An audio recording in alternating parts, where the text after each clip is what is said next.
आप देख रहे हैं इंडिया न्यूज, सबसे पहले देश, आपके साथ मैं रचना बंसल। बांग्लादेश में पिछले कुछ दिन में जो अनिश्चितता है, जिस तरीके से अल्पसंख्यकों को टारगेट किया गया है, सवाल बहुत से अलग अलग तरीके से उठे हैं। साथ ही अंतरिम सरकार में ये मांग भी उठी कि क्यों ना बांग्लादेश को मुस्लिम राष्ट्र घोषित कर दिया जाए। इन सब के बीच में ही अब मोहम्मद यूनुस की तरफ से कुछ ऐसे डायरेक्शन सामने आए हैं जिसमें इतिहास में बड़े बदलाव हुए हैं। और इन बड़े बदलाव के बाद सवाल अब बांग्लादेश को लेकर ये उठ रहे हैं कि क्या वाकई मुस्लिम राष्ट्र बनने की तरफ बांग्लादेश ने कदम आगे बढ़ा दिया है।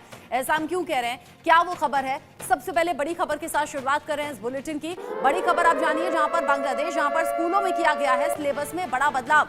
ये बड़ा बदलाव ऐसे किया गया है कि पाठ्यक्रम में कई महत्वपूर्ण बदलाव बच्चों के लिहाज से कर दिए गए हैं। अब उन्हें नया पाठ पढ़ाया जाएगा।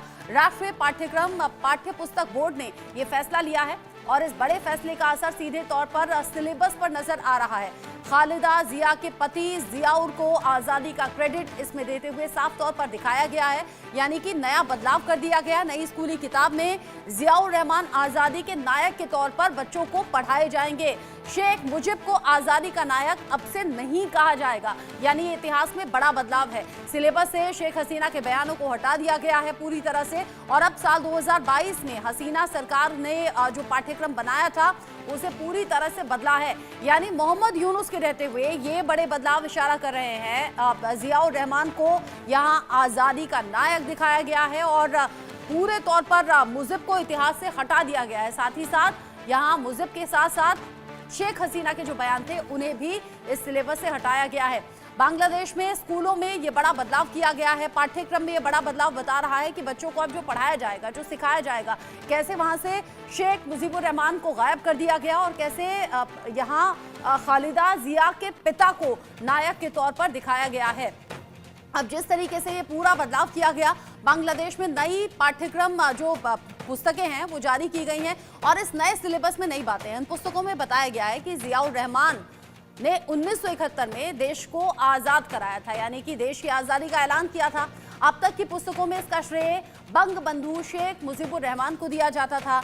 मीडिया में आई एक खबर में ये जानकारी दी गई है कि डेली स्टार समाचार पत्र की खबर में एक आ गया है कि प्राथमिक और माध्यमिक छात्रों को उनकी जो नई पाठ्य पुस्तकें हैं उसमें कई बड़े बदलाव हो गए हैं। इन पाठ्य पुस्तकों में मुजीबुर रहमान के लिए राष्ट्रपिता की उपाधि भी पूरी तरह से हटा दी गई है और खबर में राष्ट्रीय पाठ्यक्रम और पाठ्य पुस्तक बोर्ड के अध्यक्ष प्रोफेसर AKM रियाउल हसन के हवाले से कहा गया है कि शैक्षणिक वर्ष 2025 के लिए नई पाठ्य पुस्तकों में उल्लेख होगा कि 26 मार्च 1971 को जियाउर रहमान ने बांग्लादेश की स्वतंत्रता की घोषणा की थी और 27 मार्च को उन्होंने बंग बंधु की ओर से स्वतंत्रता का एक और ऐलान किया।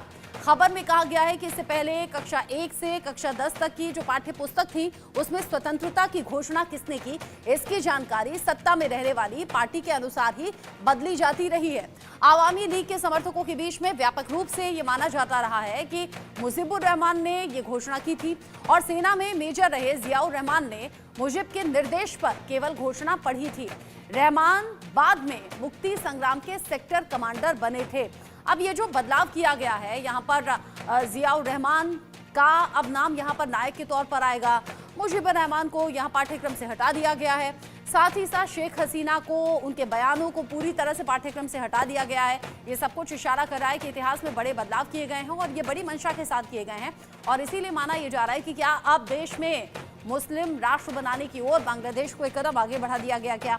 अब यूनुस की डर्टी पॉलिटिक्स यहाँ पर सामने आ रही है। डर्टी प्लान क्या है ये आप जानिए। इतिहास बदलने का ऐलान तो इसमें कर दिया है, जैसे मैंने कहा कक्षा 1 से 10 तक के जो बच्चे हैं उनकी पाठ्य पुस्तकों में ये बदलाव किया गया है। अब डर्टी प्लान में स्कूली किताबों में नया इतिहास पढ़ाया जाएगा और उसके मुताबिक यहाँ पर नए इतिहास में बांग्लादेश के आज़ादी के हीरो होंगे जियाउर रहमान। जियाउर रहमान को आज़ादी का नायक बताया जाएगा। शेख मुजिब को आज़ादी का नायक अब से नहीं कहा जाएगा। ये बड़ा बदलाव किताबों में कर दिया गया है। मुक्ति वाहिनी में मेजर के पद पर तैनात थे जियाउर रहमान और ऐसे में ये बड़ा बदलाव करते हुए कहा गया है कि जियाउर रहमान ने ही देश की आज़ादी कराई, इसकी घोषणा की। सैन्य सेवा के बाद बांग्लादेश के राष्ट्रपति बने थे। किताबों में अब मुजीबुर रहमान राष्ट्रपिता नहीं रहे हैं। साथ ही साथ शेख हसीना के बयानों को भी हटाने की पूरी यहाँ तैयारी और उसे इम्प्लीमेंट भी कर दिया गया, यानी कि अब से कक्षा 1 से कक्षा 10 तक जो बच्चों को पढ़ाया जाएगा उसमें कहीं भी शेख मुजीबुर रहमान का जिक्र नहीं होगा, बल्कि यहाँ पर पूरी तरह से रहमान का जिक्र होगा और जियाउर रहमान का यहाँ ये बताना कि आज़ादी में उनका बड़ा योगदान रहा या आज़ादी की घोषणा की गई, खालिदा जिया के पिता हैं। ऐसे में अलग अलग तरीके से ये जो बातें हैं वो सामने आ रही हैं। बांग्लादेश का इस्लामिक प्लान इसमें है क्या, ये भी आप जान लीजिए। बांग्लादेश का इस्लामिक प्लान इसमें ये बताया गया, मुजीबुर रहमान का निशान मिटाया गया, कागजी नोटों से मुजीबुर रहमान की तस्वीर भी हटा दी गई है। बांग्लादेश का ये इस्लामिक प्लान है। मुजीबुर रहमान की हत्या की बरसी पर छुट्टी घोषित करने की बात भी सामने आ रही है, यानी कि ये भी एक बड़ी प्लानिंग है और इसमें मोहम्मद यूनुस की डर्टी पॉलिटिक्स, डर्टी प्लान नजर आ रहा है। यूनुस ने 15 अगस्त के लिए राष्ट्रीय अवकाश जो घोषित था उसे रद्द कर दिया है। अब किताबों से भी बांग्लादेश की आजादी के नायक को बाहर कर दिया गया है, यानी कि किताबों में भी जिक्र नहीं होगा मुजीबुर रहमान का, और यहाँ शेख मुजीबुर रहमान का राष्ट्रपिता का दर्जा भी खत्म किया गया है।